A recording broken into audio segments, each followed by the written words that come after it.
Hello, what's up guys? Welcome back to Good Brock Production. I'm here with Plan Motif, giving you guys another visual reaction video, and this time we're talking about Flip Top Mzite versus Raffian. I-like muna natin yan guys. Shoutout nga pala sa mga dito pa nakaantabay at walang sawa na sumusuporta at nag-aabang at nanonood ng reaction video natin.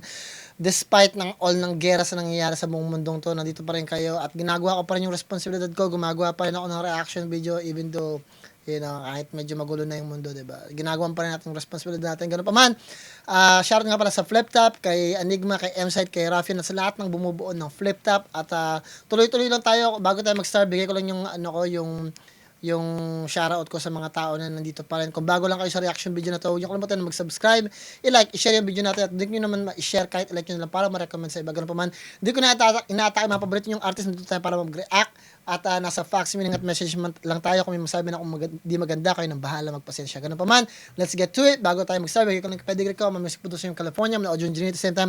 Ang master motor pa sa mga NLP, mga practitioner, mga play psychologist, gawin ito guys para makarami tayo. Sa description nandun yung personal channel ko. Gusto nyo marinig, komenta, mag-rap, may bago akong labas na kanta. Ang title nun, Pera-Pera na lang. So, check nyo lang yun guys. Available na rin yun next week sa Spotify, sa lahat ng social streaming platform. Ganun pa man, let's get to it. Tapusin ninyo yung video. Boom. Advance ko na guys.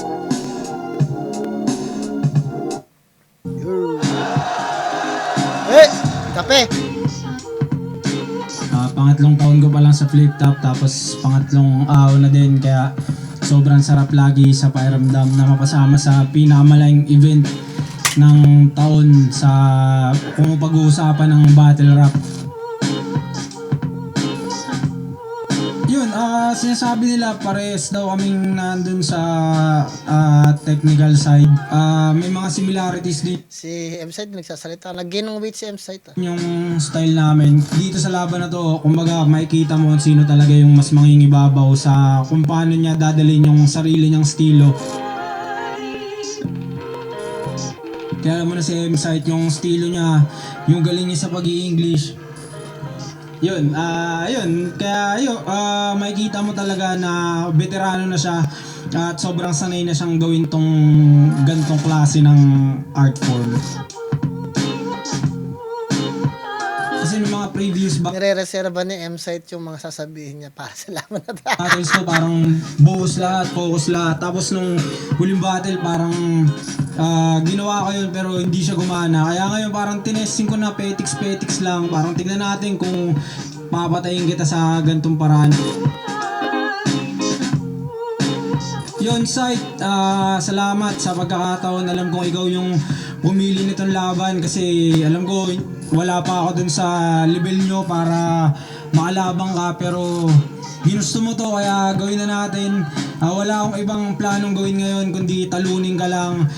Gusto kong pakita sa'yo na may dahilan kung bakit nandito, at gusto ko ding isipin mo na nagkamali ka tas na pinili mo ang kalabanin o pinili mo makalaban sa daming pwede mong kalabanin ngayong ahon. Kaya putang ina mo, galingan mo nga, hype ka. Kasi gagawin ko lahat ng makakaya ko para durugin ka, pa-human. Yeah. Ang ganda ng sinabi ni Raffian niya, parang pinili mo to, magkakamali ka kasi even though hindi daw niya deserve na makalaban ka kasi paramdam ni Raffian, hindi pa siya ganun kalupit. Kalakaso, wala pa siya sa antas na yon. Pero parang gusto niya ipakita na parang challenge siya ni Mzite na, pero para sa akin, kung pinili ka ni Mzite para makalaban kasi pakiramdam ko may gustong maabot si Mzite. May gusto pa siyang patunayan. Na parang kung magaling ka, o di lalabanan kita, pipiliin kita para tingnan natin kung talagang kaya mo na. Gusto ko rin iangat yung antas ko. Kasi pakiramdam ko gusto rin mag-level up ni Mzite. At sa tingin ko, si Raffian yung isa sa pinakamagandang refresher para makita kung gano'n na ba, kung nasaan na ba si Mzite, nasa baba pa rin ba siya, umakyat ba siya ng konti. Kasi in reality, parang si Raffian yung kumbaga nasa gitna ng heavyweight at saka ng pinweight o welterweight, parang ganun. Kasi parang siya yung gatekeeper ng lugar na yun, na parang nandito ako sa level 70 bago pumunta ng 80, kung saan ako papunta kailangan mo muna akong harapin. Kasi nandito, sumabay ka, kumbaga, andito yung bundok na inaakyat ko, bigla mo akong sinabayan, titignan natin. Pero yung nangyari ngayon, si M-Site nasa level 80, para tapos nakita niya si Rapin sa level 70. Ay, tingnan natin kung talagang malakas ka na. Susubukan kung ano. Kasi di ba pag naglalaro kayo ng video games, pag naka-level na kayo ng certain level, parang ang hirap na magpa-level up. So, kailangan yung kung level 70 ka, kailangan mong pumatay ng level 50 to level 60 para lang mag-level up ka. Kailangan mong tapatan yung mga talagang nasa weight division mo ng kahit pa paano para mag-level up. Kasi kung lalaban ka sa mga mahihina ng klase, ang hirap din talaga mag-level up. At sa tingin ko, ganun yung gustong ipakita ni M-Site na gusto niyang ipakita na gusto ko mag-level up pa, gusto ko may patunayan at kaya kong durugin kahit sino, kahit galing pa yan sa mismo kong liga o kahit sino man na magiging heavyweight na. Kasi gusto niya nang i-separate yung sarili niya sa mga kasi parang ubusan na lang talaga. Parang pili na lang talaga yung malalakas na lumalabas sa flip top tapos uubusin na ni M-Site. Parang gano'n yung nasa isip niya. Pero nakita ko rin yung disiplina ni Raffia na pinili mo ko, ubusan na lang tayo talaga. Parang ganun. Hopefully, hindi ka magsisi kasi kahit nasa parang level 70 nga ako, tatapat na level 80 na merong yung dagdag na lahat ng karagada o lahat ng mga gauntlet, yung mga special na mabibili mo sa store, meron siya ganun. Handa siya, ready siya. So, tuloy natin. Yeah, love.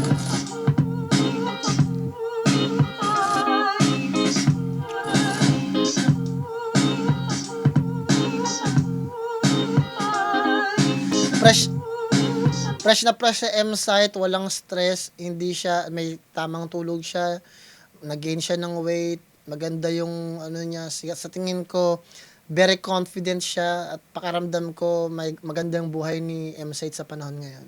Big props doon.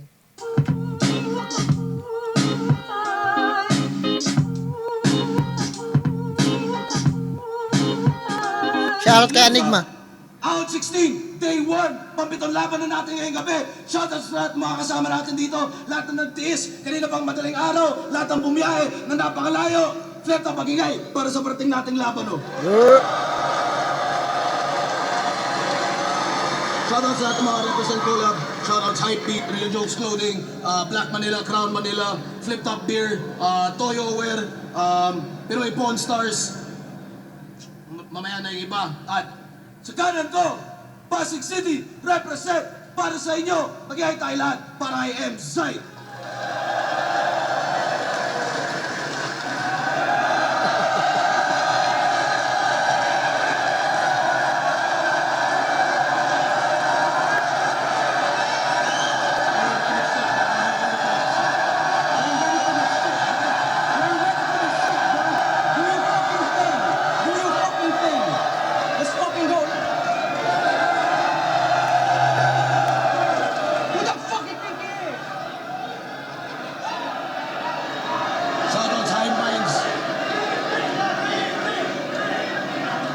Shoutout sa High Minds.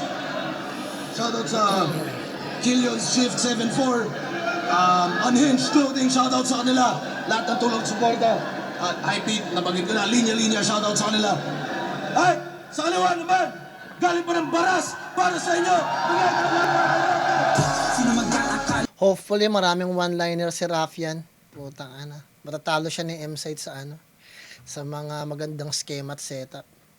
Ang haba din kasi talaga mag-setup ni Raffian. Yun yung magpapatalo sa kanya. Sa tingin ko lang si M-Site, ang dami niyang suntok Hopefully, makabawi dito si Raffian after niya matalo siya doon sa diba? Sa laban nila nung nakaraan kay GL yata. Tuloy natin.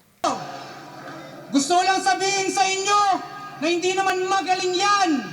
Mga boss, pag round the M-Site, huwag nyo nang ayusin yung mic. Total di naman siya babain dyan. Game!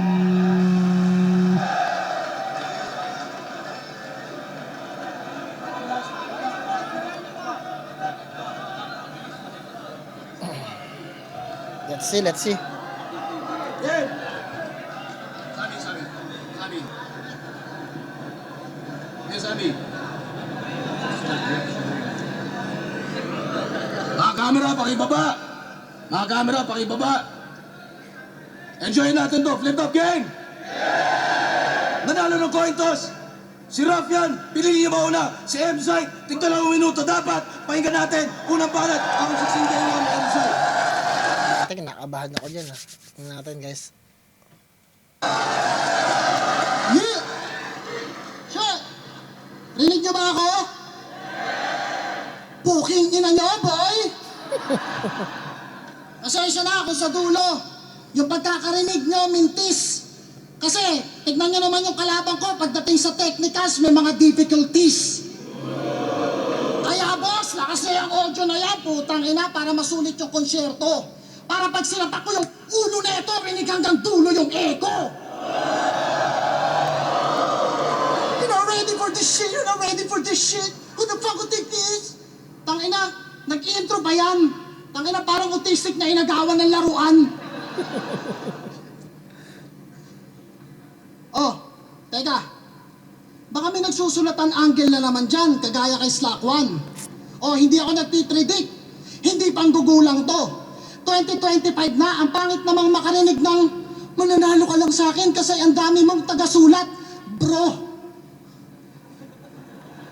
Mga kapag natalo, feeling dinaya. Allergic lang ako sa mga tulad mo. Pwes panay, para hindi ka na panay bintang ngayon, mararanasan mo mismo kung anong aabutin mo sa mga sulat ko.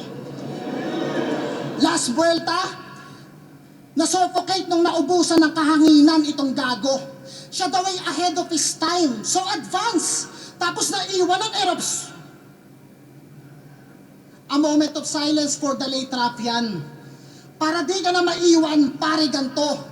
This time, mauuna ka sa plane pagtapos kong i-check-in ang body bag mo. Pero, nung dinayo siya sa Cebu, feel at home daw siya at tanggap siya ng crowd. So, hindi na siya iba. Paano di magiging at home sa gubat? E gubat din sa kanila. Kawawa Shopee sa inyo ah. Palaging naliligaw, tapos kapag tinawagan, Sir, malayo pa ba? Oo ya, malayo pa ba? Ilang nyug pa ba? Diretso lang daw, sabi sa rider, nawalan ng signal, bumalik lang nung nasa Laguna na. Kaya pala medyo demanding to sa mga battle, kasi sa malayo ka pa nang galing. Bakit? Ako din naman ah. Tignan mo, nasa harap mo ako kahit ang layo ng agwat natin. Wow!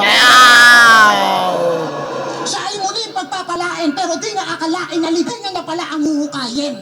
Kasi pagtapos nito, kahit ABS-CBN, hindi na to kayang buhayin. Dating mahaba mag-set up, biglang nagawa 1-2-1-2 na, 45, nakakanang Jumo Jordan.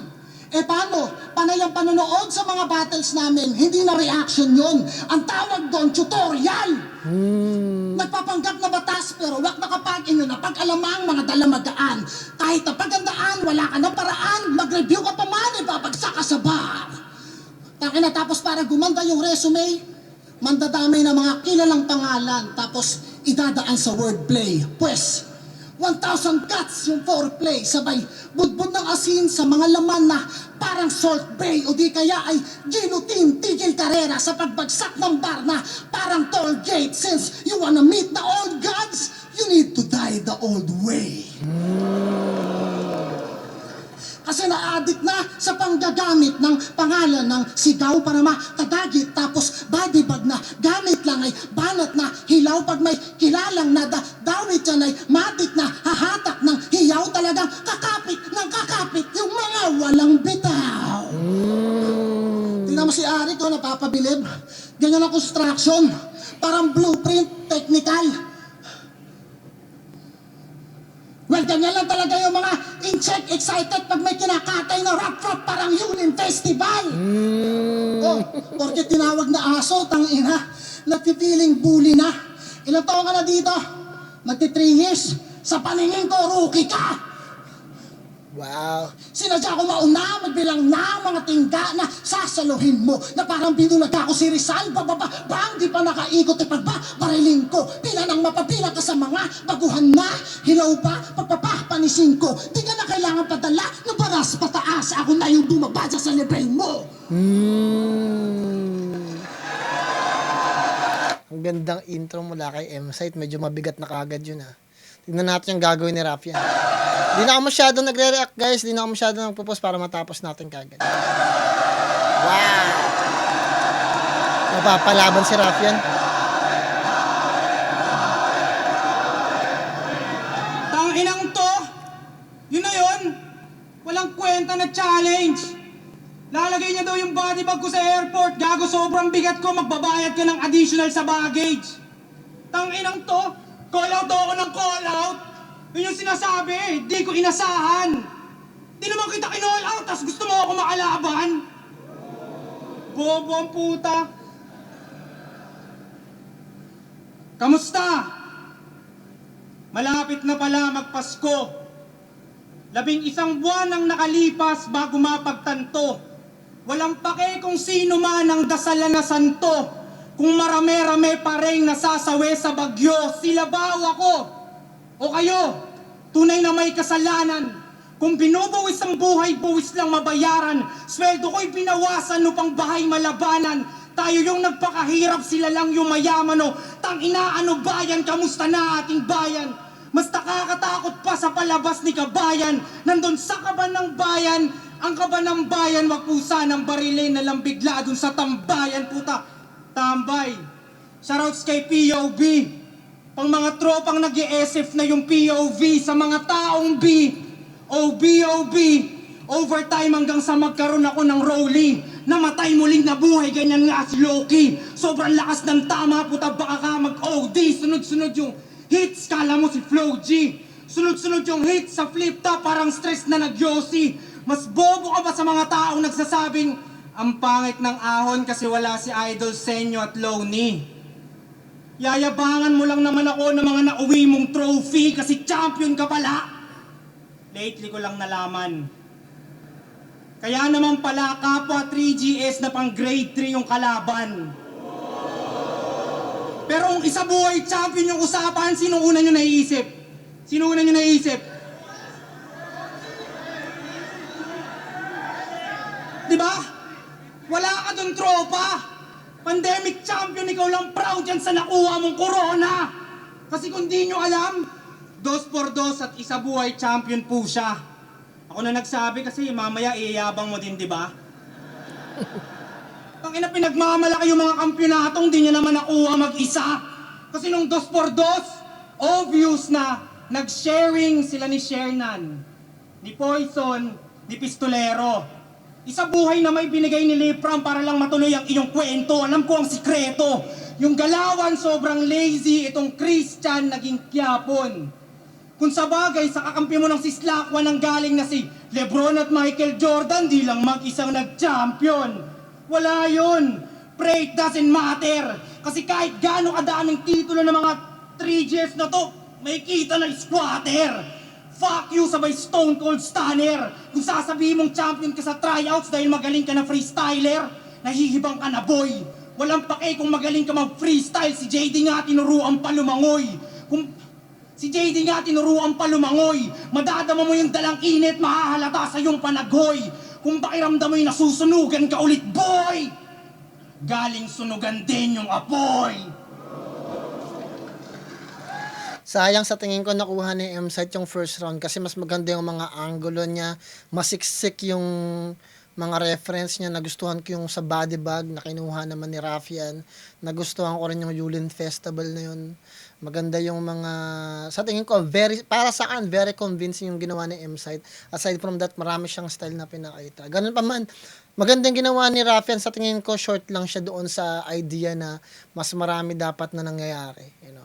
Kasi parang, pag pinakinggan mo siyang mabuti, parang 2 topic o 3 lang yung nabigay niya. So, but si M-Site, makalat talaga. So, marami siyang binigay na talagang mapapaisip ka mas maraming mabubuong ideas sa isipan mo. Tingnan natin gagawin ni M-Site sa second round.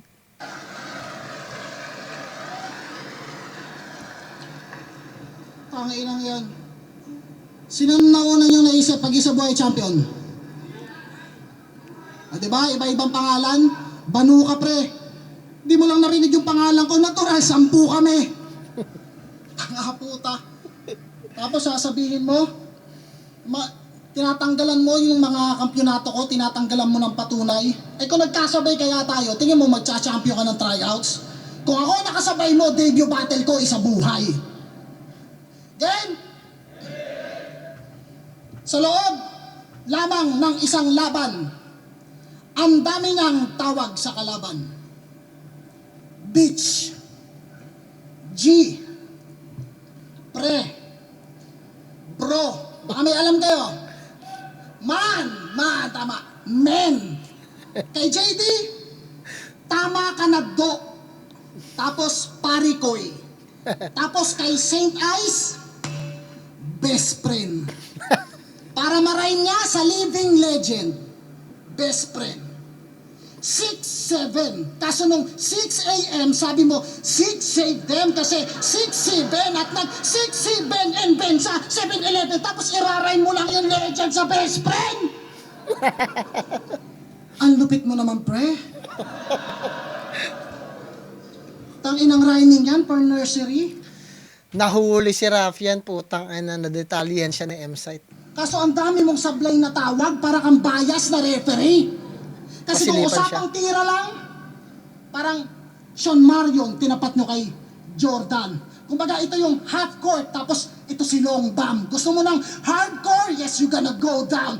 John Bradshaw, ito yung choke slam. One champion, ako si Rotang. Gusto mo para kang landlord, sabay na ghost town. Na parang Warzone, ikaw yung orphan. Sa mga warlords, ikaw ay pawn lang. Kung ikaw yung dark horse, ako yung Trojan. Kaya ka wag kang umastang pastar, pagkat yung mga banat general, akala mo may ranggo. Ngayon, wasak nung binigyan ng break na parang sinardo ni Django. Kaso, di daw ito nauubusan ng gun bars. Parang naka-unli si Cardo. Di daw ako makakaporma, kala niya nakachinelas pa rin nung sinabing may Rambo. Pero, pwede rin ng handgun. Diyan sa galing plug, walang silencer pero may mananahimik. Walang body bag, ibabalot lang to sa garbage bag. Abangan nyo sa bahayan magsiswimming. Sa tenga mo, itong warning shot, bang bang! Alingaw-ngaw yan na matining. Parang hustisya sa atin rap, for the views na lang, wala nang hearing. Wala nang pandinig, pero Wow. kamay ko ang magdidikta ng gagalawan mo. Boss, Ganda nun. bakal daw ang kamay ni Terminator, oh. Buti naman at alam mo. Sa katawan mo yung magpapantay ang bilang ng mga balakot basyo. Sige, sayaw! Nang matauhan to na parang ubando. Di mo ako kaya sa ganto. Nagkamali na tinapat. Paano bida kung kararating pa lang ni Zoro, nasawi ka na agad? Oh, hiniwa-hiwa siya eh, oh. Tangina. Kalagitnaan pa lang ng battle. Yun na yung tumapos na punchline. Kumbaga, setup pa lang patay na, di na siya umabot sa grand line.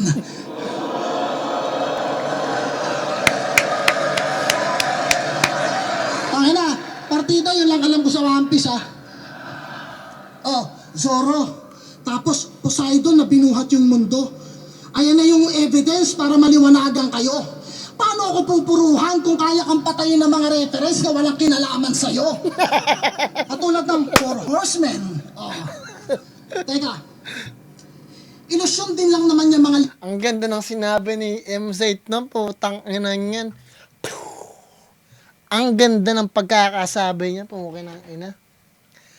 Bars! Deserve na M-Site yun, putang ina. Nabaril niya doon si Rafian.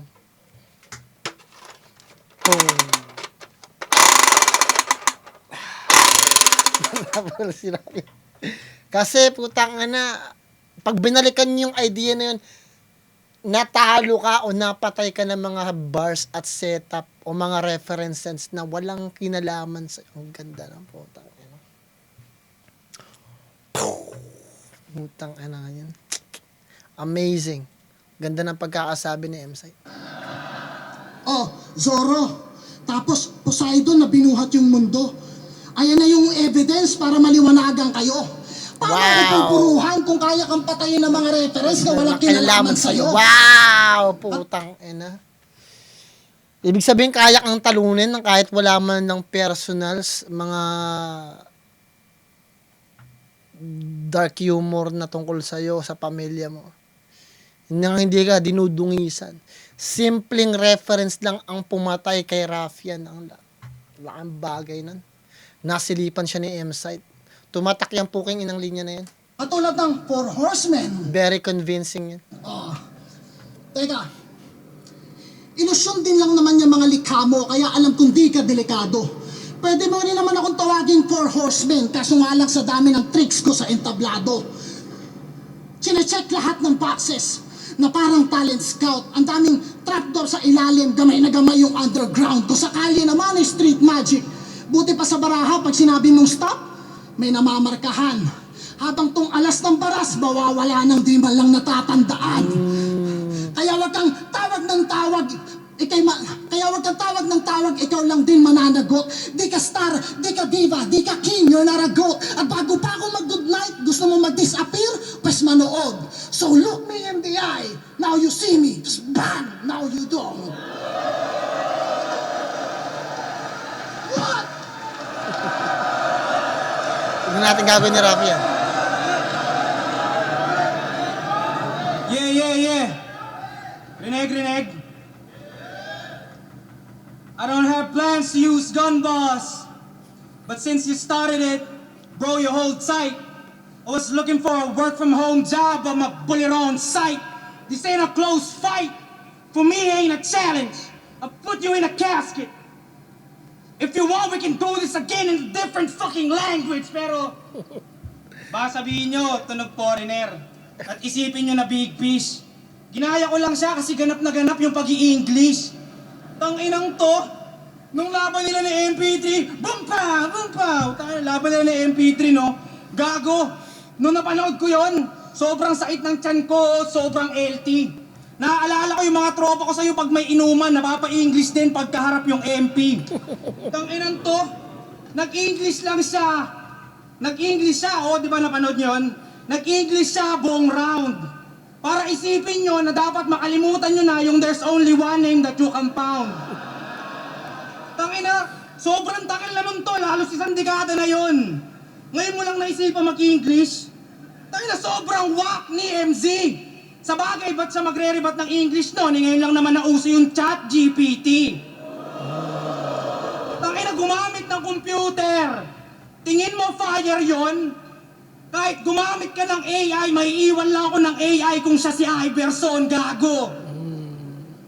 Pero, bago ko simulan yung round 2, if that's fine, palakpakan muna natin siya kasi nagpa-bidding siya na umabot ng 14K para sa nasalanta ng bagyo at landslide. Legit, men. Yeah. Patunay na ang pagtulong wala sa layo, sa distansya o sa milya to. Kaya magpapabiding din ako pang abuloy para sa maiiwang pamilya mo. Kasi yung asawa mong si Ani, nasa si Ani? Huwag na natin siyang i-add. Si creepy lang naman yung kupal na dinamay pa yung asawa mo't anak. Kupal ka, pre. Kupal.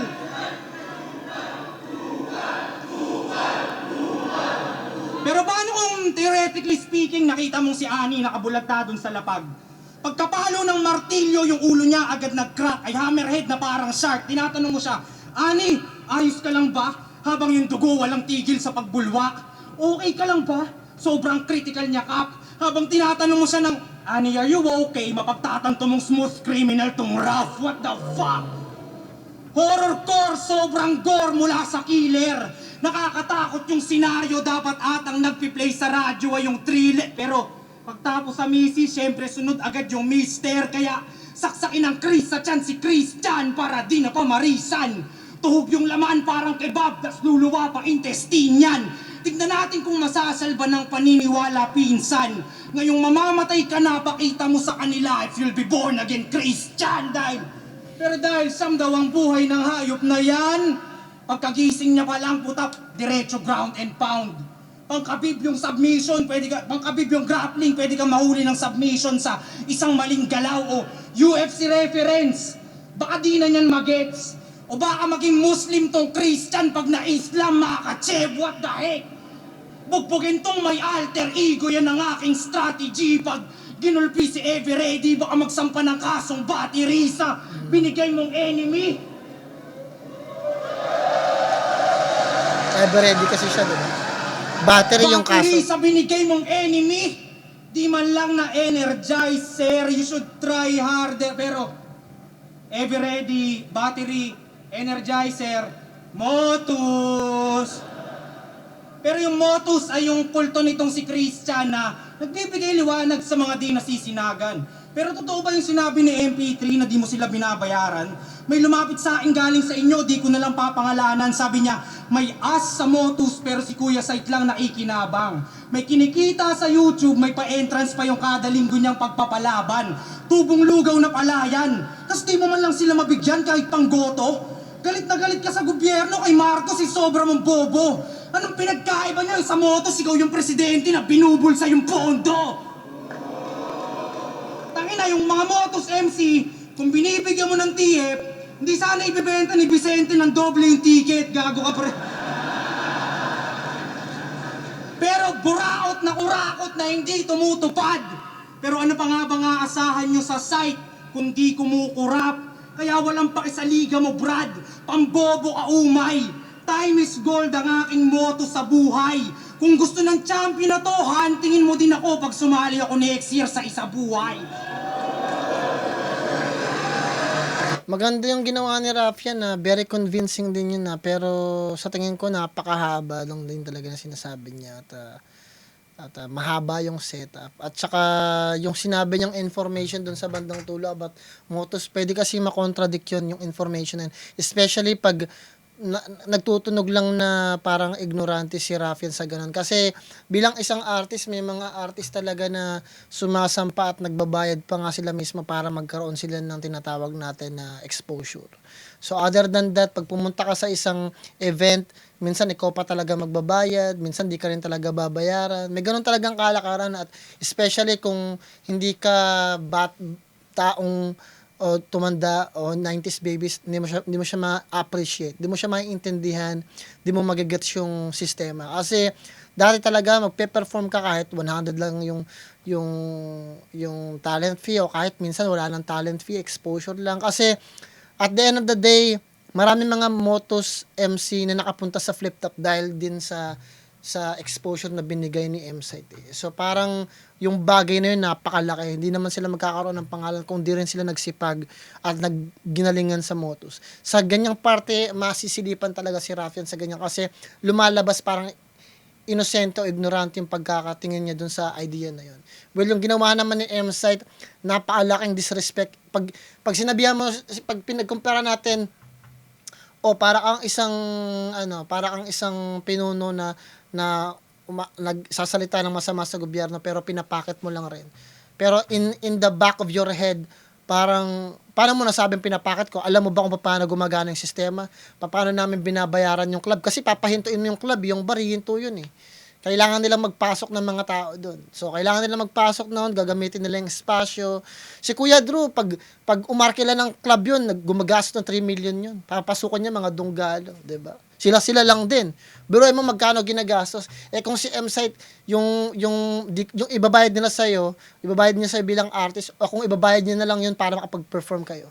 Ibabayad niya, imbis na bigyan pa kita ng talent fee, irerentahan na lang natin yung club at yung bar, yung mag-edit ng video, gagawa ng poster, yung magka-cameraman, tapos, yung mismo, kasi napakahirap humarap ng spasyo, may bayad talaga yun eh. 'Di ba? So, maraming kailangan gawin, maraming kailangan isaalang-alang at yun, every move cost money.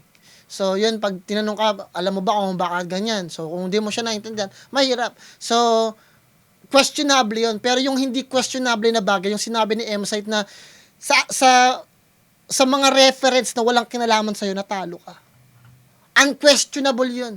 'Di ba? Kasi pag sinabi ko, tinalo ka lang neto, tapos yung mga ginamit sa'yo ng mga salita, wala namang kinalaman sa'yo, ang laking bagay na nun. Walang question dun. Ano question mo dun? Wala. Hindi siya questionable. So, pag pinagtapat natin yung dalawang bagay na yun, makikita mo kung ano yung mas matimbang at mas convincing. Kasi dito, yung sinabi ni Rafian, gets ko yun eh, kasi dragging siya, but at the end of the day, yung pinakahuling part, medyo may bigat pa dun eh. Pwede kong ibigay kay Rafian yung second round dahil convincing yung first round kung saan sinasabi, tinutuligsan niya yung pag-i-English. Pero yung pag-i-English kasi parang, wala naman yun eh, parang nang asar ka lang eh. Pero yung dulo na part, pakaramdam ko, may bigat yun para sa iba. may bigat yun para sa iba pag hindi nila naiintindihan yung konsepto o sistema. Kailangan kasi may pagkakaintindi ka dun eh. Kung hindi mo maiintindihan yung bagay na yun, sa tingin mo, bigat talaga siya at parang tumama talaga kay M-Site. Pero kung naiintindihan mo yung sistema, yung galaw, magkasing edad tayo, alam mo kung paano ginagawa yun, artist ka din, rapper ka din, nangingi ka ng exposure, may kind of like, it makes sense. Parang sasabihin mo kay Raffian, wala ka namang alam ng Raffian eh. Ba't mo ino-open yan? Diba? Paano mo sabi? Utang na loob pa namin kay M-Site na nandun kami. Kasi nakapag-perform kami, napakita namin yung gilas namin. And at the same time, na-expose kami sa YouTube. May mga tao katulad ko na nagre-react sa Motos Battle. O paano mo nasabi? Paano kung lahat ng mga Motos artists gumanon kay Raffian? Yung sabihin ni M-Site na pinatay ka lang ng isang artist sa isang reference na walang kinalaman sa'yo. Laking bagay na nun. So para sa akin, mas mabigat yung idea na ginamit ni M-Site kasi ano yun shock-proof, bulletproof. Ang daming proof nun. Lahat ng proof. Yung bulletproof best. Bulletproof yung ano na yun, guys. Yung reference. Pinatay ka ng mga reference na walang kinalaman sa'yo. Hindi inatake pamilya mo, anak mo, misis mo, kabuhayan mo. Hindi ka pinersonals. Namatay ka sa pamamagitan ni Zoro. Eto si Zoro, kararating pa. Yun yung pumatay sa'yo. Yun, napakasakit nun, guys. Yun talaga napakasakit nun. Kasi ang hirap, paano mo yung kakontrahin? Diba? Para sa akin, yun yung pinaka-bars na napakahirap burahin para sa akin. So, napakatalinong pagkakadesenyo mula kay M-Site. So, sa tingin ko, na landslide ni M-Site yung laban na to. At binigay ko yung first round at second round kay M-Site. Pero, kung na-explain ni Raffian ng maayos yun, at hindi lang siya gumamit ng comparison na para ka lang isang politiko na nagbubulsa. Kung sa tingin ko, na-define niya pa ng maayos yung, diba? Naiintindihan ko na-explain niya na parang meron siyang knowledge sa ganung bagay. Kasi parang kinukumpara niya yung sarili niya na nakakaramdam, nakakuha na ng talent fee sa mga taong wala naman talagang pangalan. Kasi karamihan naman nag-i-start sa Motos, walang pangalan yun eh. Lahat sila nangangarap. Kumbaga yung Motos yung salaan para makapuntaan ng flip top. Yung Motos, yung kung saan parang audition mo o parang exposure mo lang. Kasi kung taga Cavite ka, marami mga rapper sa Cavite, pumunta sa Motos, kung libre lang, putang ano. Kung talagang may utak sila, di ba? Oh. Di ba, biglang ang gagaling pala doon. Ang daming rapper sa Cavite, guys. Parang sa Tondo, parang sa Parañaque. Ang daming rapper dyan eh. Kung libre lang pala, bibili ka lang, sasali ka lang, isipin mo yun. Expose ka na, tapos lagi ka may laban, di sa Motos, sikat ka pa kay 30, sikat ka pa kay Katana. Sikat ka pa kay Casper. Kasi lagi kang present, di ba? Lagi kang lumalaban. Yun. Pero yung mapatay ka sa reference na walang kinalaman sa'yo, ang hirap ng habulin yun, guys. Ang hirap na, hindi ka makakarinig ng mga ganun.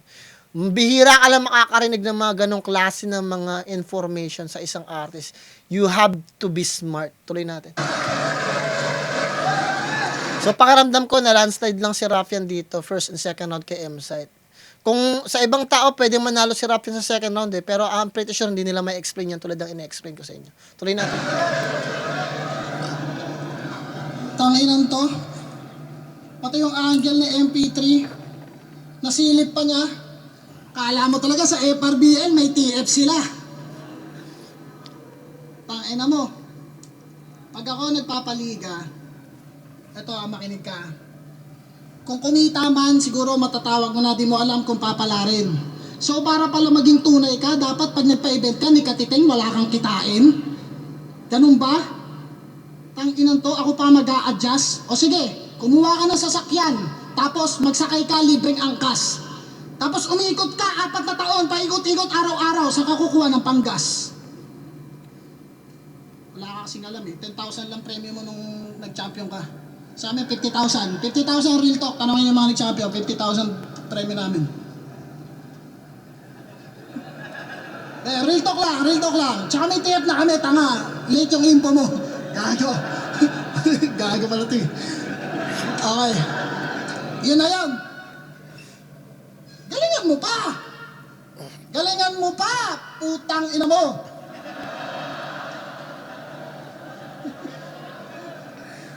Diamond. Nasaktan si M-Site doon, nauga siya doon kahit paano. Pero palag nung 2 on 1. Kumbaga, buy one, get one. Para kang freebie kung tutuusin. Kagaya ngayon, isang hingi ko lang, kung mataas ang value mo, ba't ang dali mong kunin? Palagi kang ino-offer pag may nawawalan ng kalaban. Hindi ko sinasabing wala kang kwenta. Pero, diamante, baka puwit ng baso kasi palagi kang nasa mesa. Available kapag yung iba, hindi available. Anak ka naman ng puta. Parang nakakalat na basura.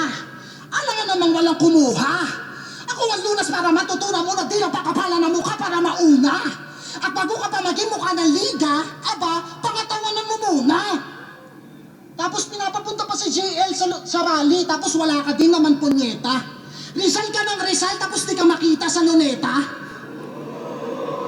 Pero bakit nga ba hindi ito pumuboses? Natural! Takot mawalan ng benepisyo tong si Iho.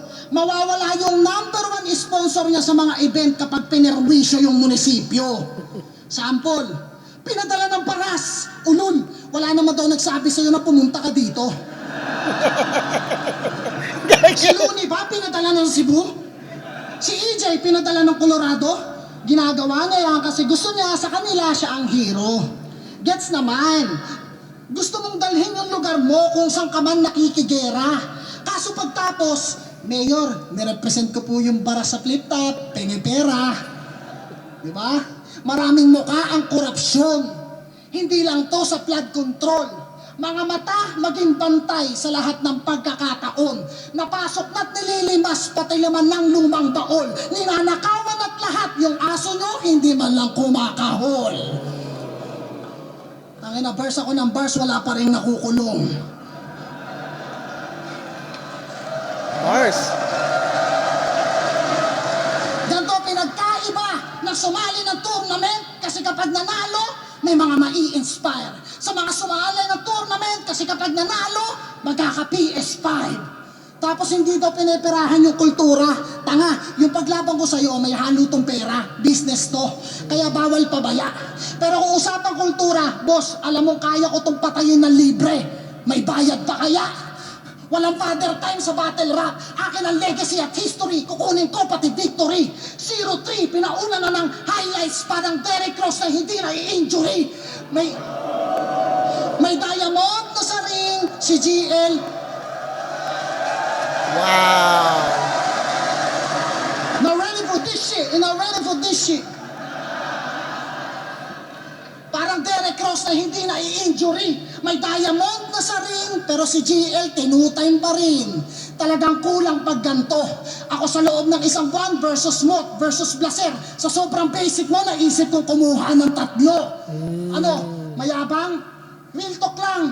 Ano, pag ako gumawa, ang tawag nyo, maling asal. Boss, nag-i-echo ha. Tabawas mo na. Boss. Ano, mayabang? Pag ako gumawa, tawag nyo, maling asal. Pag mga baguhang wala pang napapatunayan, ayos lang magyabang, tapos kami, bawal. Future goat? Tangina, isa kang agresibong baguhan na may potensyal. Ganyan ka lang sa battle.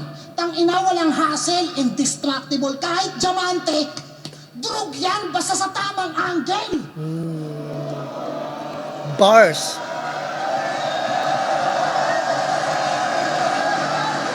Now ready for this shit. Kaya pa ang isip at masaya ako kung nasan ako ngayon. Marami mang bullshit, may mga importanteng bagay pa rin mauuna.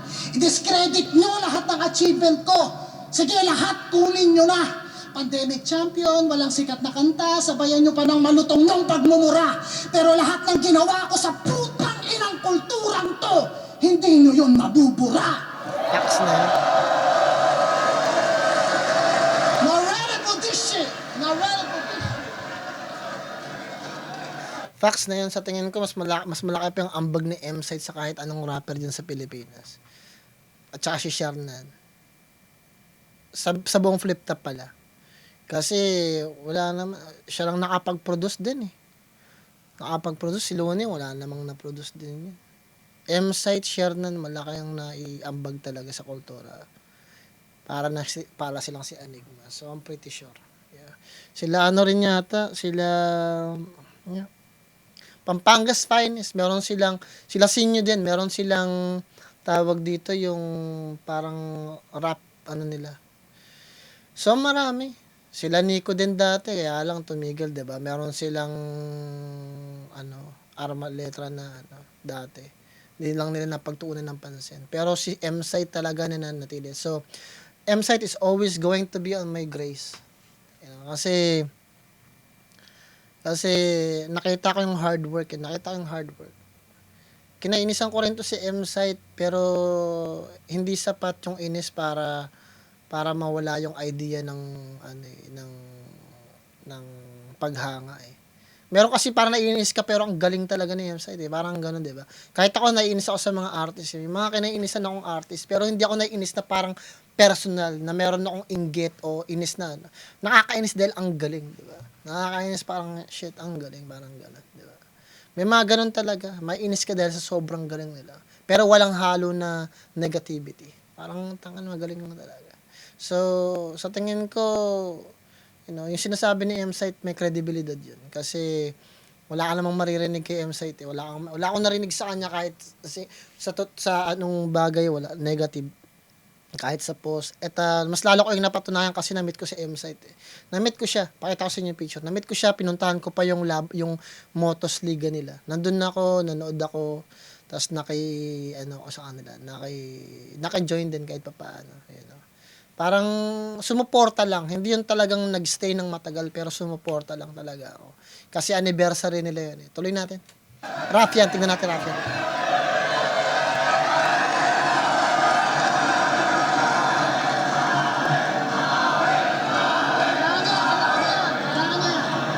Tangina, lahat ng ginawa niya, lahat ng ginawa mo dito, inuungkat mo. Kung totoong ginawa mo yan dahil sa pagmamahal, ba't sinusumbat mo? Di ba? Gago, tapos nagribat pa ng tungkol dun sa hindi nila binabayaran. Gago ka ba, pre? Saan daw siya kukuha ng panggasta ka? Magtrabaho ka kasi. Tanginang to, pinagkakakitaan yung mga MC tsaka yung liga, bobo ang puta. Kaya daw hindi siya naggumante kay Abra nung dinis siya sa control. Kasi meron daw siyang self-control. Ulol, ang dami mong imbento. Alam namin di ka gagante, parang sinapa ka ni Abra sa pelikulang Respeto.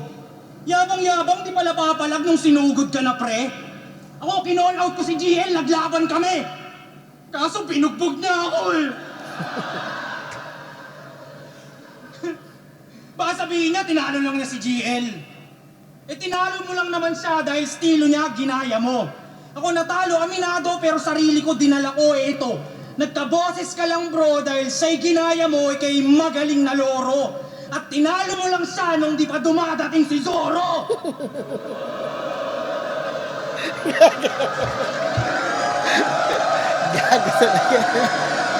Wala ko alam sa One Piece pero yun lang. Ako, tinalo nung nakaraan pero nandito na naman dahil makapal tong mukha ko. Ba't ko ikakahiya na nilabanan ko yung iniiwasan ng mga idolo nyo? Kasi takot matalo!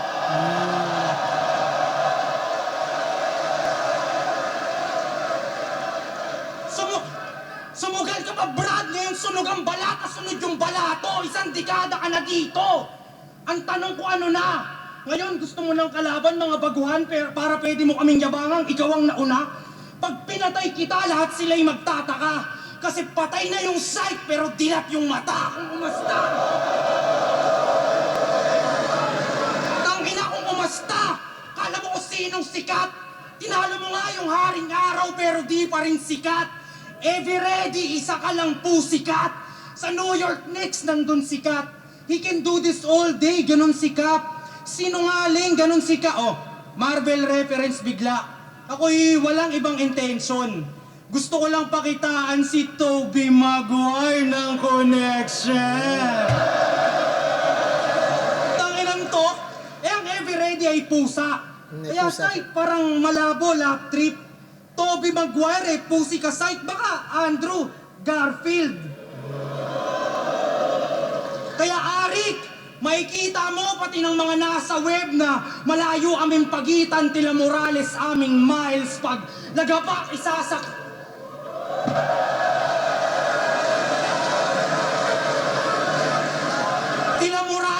maraming miles. Pag lagapak, isasaksak sa ulo mo, basag na tiles. Para wala makitang ebidensya, itatago yung bangkay. Wala makikitang history, parang naka-incognito lang sa site. Pinadala ng parasite, di mo kaya aking parasite. Gumagapang to sa ulo na animoy parasite. Grim Reaper, mas matalas kung dala-dala kong sight. Kaya M-sight, saluhin mo tong left-right. 1, 2, 1, 2, parang si boss nag-check mic. Kung punches, mala Tyson, you don't wanna test mic. Yun yung...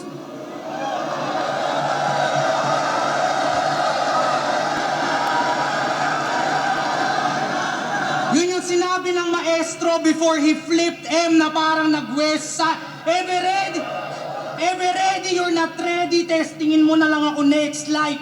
Tila pusang galabi ng ganang rumaraga, sana may headlight. Kaya patay ka na gago. Basag yung mukha mo, makilala ka pa ay malabo. Sobrang pangit ng ginawa ko, tong sight naging sight to. King M sight, king ina mo, saluhin mo tong left at right ko. Tanging kinikilalang king yung kumanta ng kulay do dahil ako. Akala nyo wala nang ender? Hiningay na lagutan na ba? Subukan mong baliktarin yung walang ender. Katapusan mo na.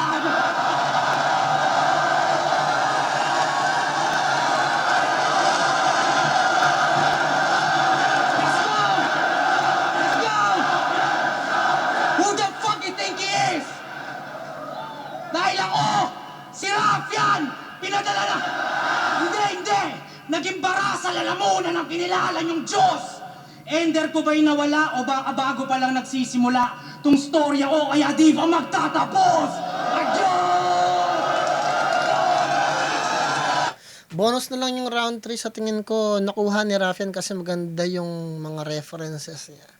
At saka nakuha niya yung puso ng mga tao doon. Pero sa content-wise, maganda yung ginawa ni M-Sight. Solid siya. So, para sa akin, nakikiliti lang yung utak ko at yung tenga ko sa sinasabi ni Rafian sa dami ng mga reference, mga connection. But in reality, pag sa content-wise natin tinignan, mas mabibigat yung mga punches ni M-Sight. Pero dahil nga, sa tingin ko, mahirap magsalita, ako bilang nagre-react, para sa akin, bonus na lang yung third round. Pwede kong ibigay kay Rafian dahil sa tingin ko nakuha niya yung crowd.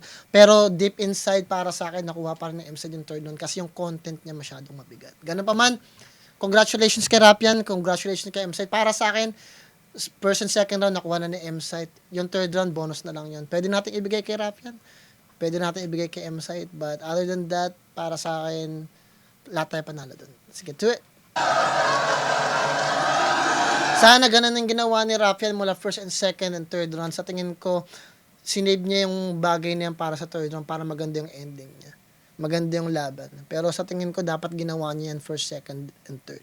Pero bilang isang artist, napakahirap talagang gumawa ng mga tawag dito, mga reference, maggawa ng mga angles. Nakakaubos din talaga. So, naiintindihan ko. So, parang sa tingin ko, pareha silang mild lang yung first, second, third round. Pare-pareho silang ganun. Tuloy natin.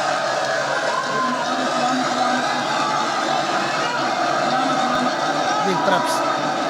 Left up, M-Sight versus Rafian. Mag-iis mong beses para sa kanilang panalo.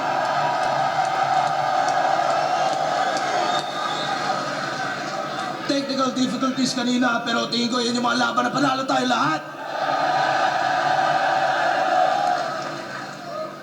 Boto ng hurado, 4-1, magigay para kay M-Sight. Obvious na yun. Obvious naman. Pero para sa akin, maganda yung third round ni Rafian.